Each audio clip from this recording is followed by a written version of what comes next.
Abramowitz, the CEO of Energia Global. He joins me in the studio now. And you've also advised the Israeli government on their solar energy scheme as well.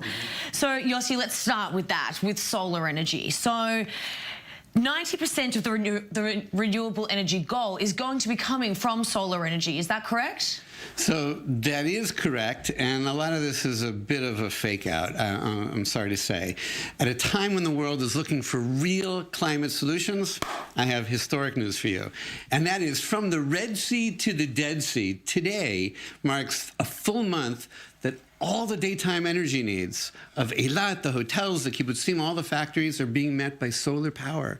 Today is the 1 month anniversary that we're at 100% for a region of Israel, and that should be the model for... So you have just, hang on, let me just clarify. You have just beaten this goal that I just said then. The 90% renewable energy coming from solar powers, you've just made that 100%. Right. First of all, that's 90% during the day. They're playing with the numbers. The minister's announcement is certainly welcome to go to 30% from a measly 17%. But he's also saying, oh, we're going to keep a 70% gas monopoly at 3 times the cost, and that's going to contribute still to global warming at an unprecedented pace. So the 90% is a bit of a fake out. It's 90% of some hours of the day is what he's saying. We're saying, no, we have achieved today, literally today, 100% in the Arava for a full month going, and that's the model for the state of Israel. That's incredible, Yossi.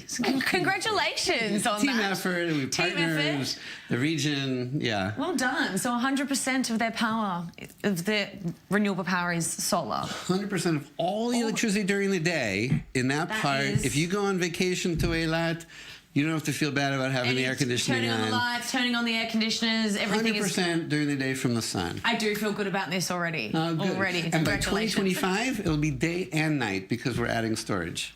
Wow, that's incredible. Wow. So tell us about now, you've just touched on it, but what has your role been in developing this new energy strategy with the government? Well, years ago, I was the first nut who walked into the regulator and handed in the first solar license. And then I had the privilege and some embarrassment of being on the Israeli negotiating team at the Paris climate talks, representing the state of Israel and then the 17% goal. But I met obviously with the minister, and I told him, this is coming, this 100% is coming, so you better up your game. And I've been meeting with government officials. We now finally have a government, so there's somebody we can lobby. We are preparing now that there's going to be a climate law in the state of Israel, and there's going to be a government decision. And we hope to take that 30% number and go to at least 50% by 2030. How possible is that will actually happen? Well, it depends. First of all, there has to be a complete moratorium on greenlighting any gas-fired power plants, because once you greenlight it, you're stuck with that fossil fuel plant for a whole generation. So we need a full moratorium to make room for the solar. The second thing is we need a climate law that puts teeth into that intention. We have enough rooftops, we have enough open land. 60% of the whole country is a desert, and the sun is beautiful and clear. We can get there, but so far the government has essentially stood in the way because of the gas rather than really implemented. We should have been at 30% today.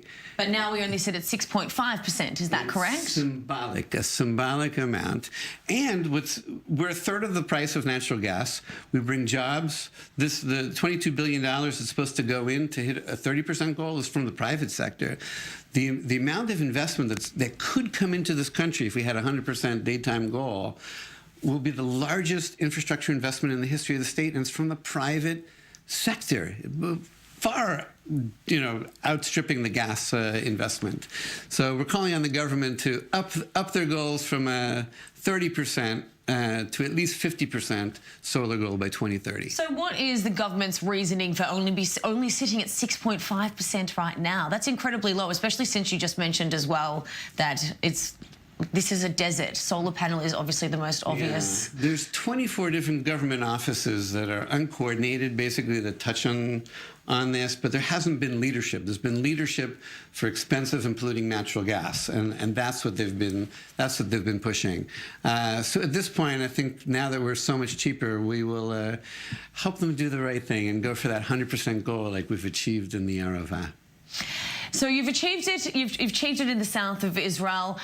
What are the plans next for you? Where are you going to be taking this further up north? Well, actually, we're going south. We're going to Africa, and so there are African ambassadors here, and we bring them down to the Arava, and we show them what 100% looks like, and we say, Your Excellency, would you like? Do you want one of those? You know, this will power half your country.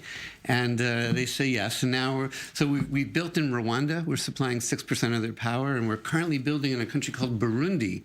We'll supply 15% of their power, and then soon Liberia 20%, and South Sudan, hopefully 100% daytime. Right. So Juba, the capital of South Sudan, will be at 100% solar hopefully in the next 18 months. And the state of Israel, we can't do that? Of course we can. Of course you can. I have faith in you, Yossi. If anyone can do it, you can do it. Now tell us as well, this is obviously good for the environment, good for global warming. Right. How does it work for the economy?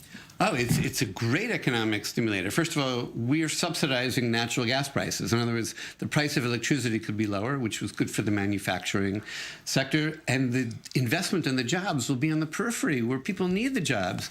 Bedouin, we should be giving Bedouin a 3,000 megawatt quota.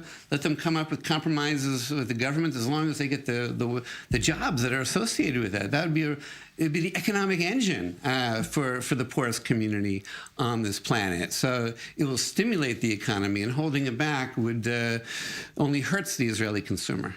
What are some of the holdbacks? What's some of the issues been so far? Yeah, so there's not enough grid lines. So normally the electricity lines go from the north, the polluting power, down to the south.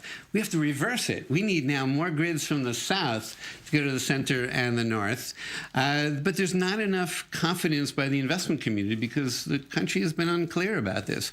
We need now a law mandates 50% renewables by 2030 that allows for the grid lines, allows for the rezoning, and the rooftops. 80% of Israeli homes are shared homes, multi-floor apartments, and the regulations don't really encourage this. We need some changes on the regulations as well, but we've been blessed with the sun, and we're a startup nation.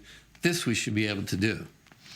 And just briefly, how has this been received, your plans been received by the Israeli public? Well, look, the public is paying too much for electricity right now, and they're just waking up to that. And so we're rolling it out. I'm volunteering with the Heschel Center, which is an NGO, and we've been presenting it in different places, and I think they will embrace it. But the fossil fuel lobby, just like in Australia and elsewhere in the world, is very strong. These are entrenched interests, and it's time to give power to the people so that Israel will finally be a renewable light unto the nations. Absolutely. Well, fingers crossed, and good luck with it, Yossi. I hope you achieve your goals. Thank you. Shine on. Shine on. Thank you. Yossi Abramovitz, CEO of Energia Global. Thank you so much for your time. Thank you.